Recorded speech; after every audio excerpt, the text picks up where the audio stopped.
So here we are, round 2, and I'm paired against ChantryGilbert. I played ChantryGilbert in the Classic League 2, and I believe I was 2-0 or 3-0, and Chantry beat me down with the Shops deck. I was playing a Dutch Bond list.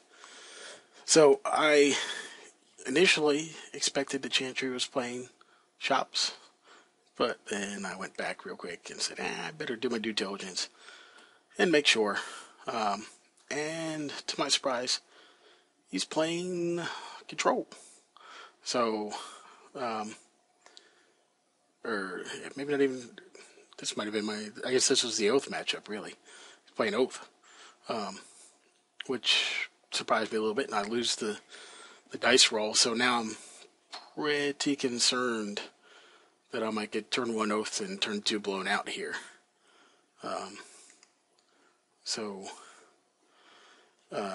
I get a good keepable hand here. Plenty of mana producers, a couple strips, Wasteland, Mana Vault, Sphere, Revoker. Not the most exciting card against his against the Oath deck, but it's there. On the bright side, he leads off with a fetch land and nothing. Fetch land, nothing inclines me to lead with the Sphere. Maybe wrong, maybe right, probably wrong. Figuring I can buy myself a turn here. Vampiric Tutors. And ends up with a Mana Crypt. So here I am. Now I'm thinking I'm in good shape. I can play the Revoker on the Mana Crypt. He's got a damage engine against himself. And still not any closer to actually casting an Oath of Druids, especially missing the land drop. I hit the second Revoker, so now I'm full ahead on that plan. I'm going to cast a Revoker, leaving the Wasteland, shutting off the 2 mana instead of the 1, knowing that I have the ability to shut down the 1 next turn. And I'll pass the turn here. So I got, 1 off the fetch, 2 off the tutor. And now the Mana Crypt going to work for me. And should have him feeling a bit of a pinch at this point. Pedal comes down. Funny enough, I had just drawn the Revoker. So he plays the Pedal, passes turn. I draw in the Workshop. Which is just amazing at this point. I don't have to try to, play the Strip Mine, tap both these for the Mana Vault to get the Revoker into play. They named the Lotus Petal. Instead, I can just revoke the Petal, destroy the land, swing, pass the turn. And he still has the Mana Crypt killing himself, and I have him on a 3-turn clock. And pass the turn. A couple Welders here. I would suspect that he saw him from the Dredge matchup if he watched it enough. Maybe he didn't. So if he didn't, then I'm not too worried about not being able to get him in play. I'm clearly well ahead here. Swing, I get the Vault in play. I had the Strip Mine up. And end the game pretty quick.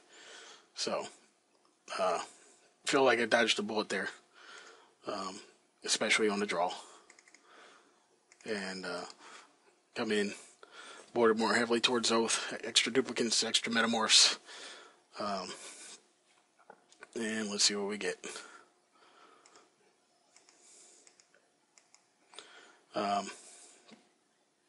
Pretty acceptable draw. Workshop, Revoker, Thorn. I have the Forge Master and Metamorph available.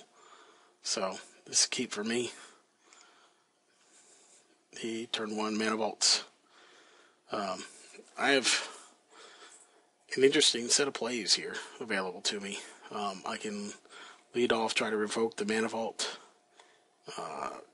try to play the Thorn Metalworker, and obviously play the Opal before I do anything.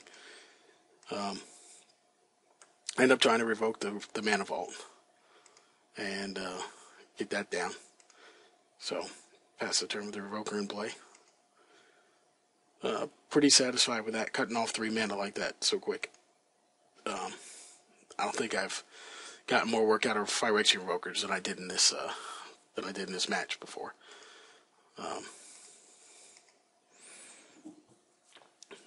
So anxiously awaiting just a land drop. So back to decisions here. I don't have my Opal turned on yet, which is a little frustrating. So I decide to play the defense here. Maybe right, maybe wrong. But with the Thorn turning on the Opal, I can then Wasteland into Metalworker, or the Metamorph on the Thorn, or the Metamorph on the Revoker even. Just kind of testing the waters. I didn't want to overcommit to anything. He ends up killing off my Revoker, which kind of bums me out a little bit. He's not showing any green mana on the bright side, but here I'm stuck in a spot where I never metal crafted, so I've got the Opal turned off, and that ends my turn.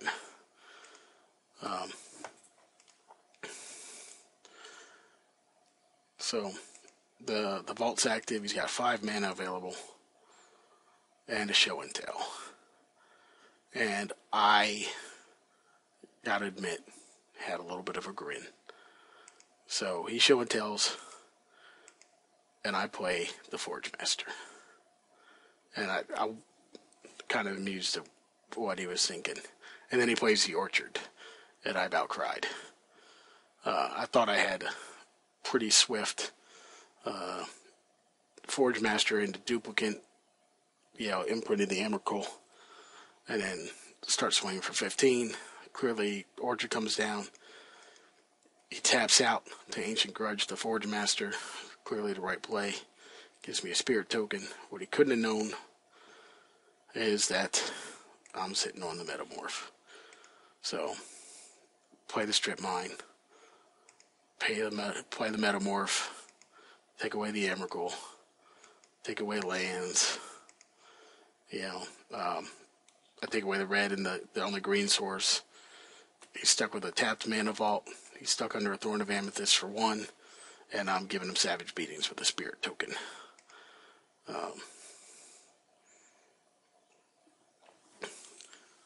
So, don't know if he has a response at this point. And he does not. So, draw into the Crucible. Unfortunately, I can't play the Crucible. Again, the Opal is offline. This a little frustrating. It's the reason why, for Solid, I kept it to a 1 of, but definitely a little frustrating to be in such a strong position where theoretically this would have been a great furnace. The balance. I couldn't hardcast Leyline of the Void last round with a great furnace, but at the same rate, I also couldn't have kept up with the land drops I've hit. So that's why I went Opal, but that is not without its its troubles. So I land a Metalworker. No fear of, he could have forced a willed it, but not such a big deal. I landed the Metalworker because I really, I guess I could have sat back on it and hoped for more mana and just gone after the Crucible, but I would have rather baited the Force of Will on the Metalworker here than risk even anything else. If I had had the mana available, I don't know that I would have played the Crucible.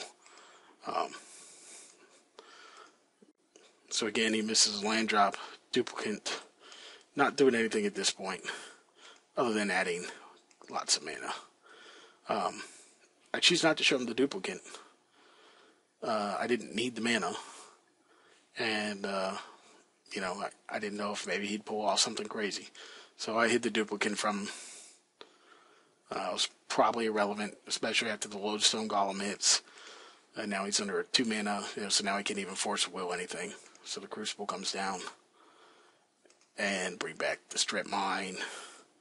And lock him down under the Beats.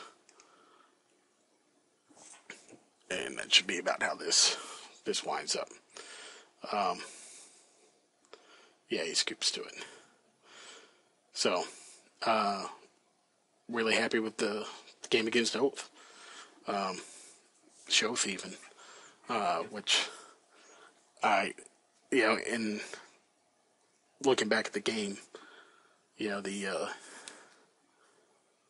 I would have been in much more trouble, and I find I am in more trouble to the actual regular Oath build hitting a Dragon's Breath than I am to the Shoath. And, it's actually something I've come to find out as I tested Shoath, is that